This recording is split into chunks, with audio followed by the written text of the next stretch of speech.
Here's CQ.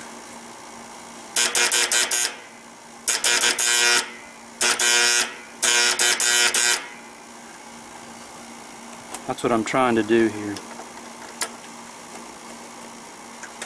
This compressor actually works. I'll go ahead and replace the contactor for good measure, but this will do right now just for my testing. We've got it running temporary off of a control transformer here off 120 volts. There's no 220 on this unit right now, so this particular contactor, this side, this is off now. This contact runs the 20-25 amps through the compressor. This one over here is for the fan on that side, so the contact is much better. This particular unit got splashed by Katrina, that's why it's a little bit grubby looking. I just want to see if it actually would fire up. I've got the side cover, top cover off so I can see it jump.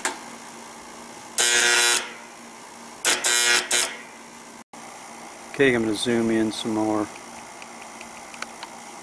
So you can see this is all the power's off on this, but this is the side on this particular Trane XL1200 that the compressor goes through, and so it tends to get kind of torn up with time. This is the one that the fan motor, this has got, say, 20-25 amps. This has only got a couple amps on it. That's why the damage on this is more on one side to another. Now, I have seen people in the field go ahead and swap everything around to get a little bit more usage, but that's kind of hokey.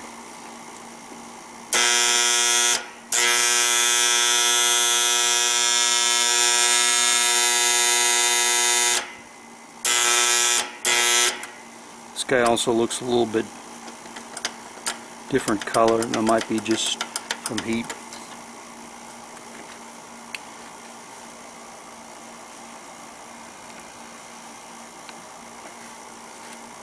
Normally the blue and the orange, yellow here are the ones that control the contactor.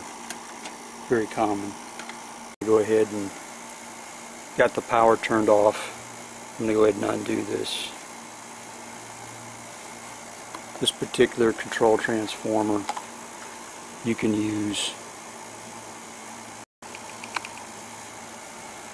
common to 120 or 208 or 240, so it's got all these extra lines on here. Now, what I was just doing a second ago, if I had just using the white and black, these two are still hot, so you got to be careful you don't get bit. These need to be camped off with wire nuts in a permanent situation.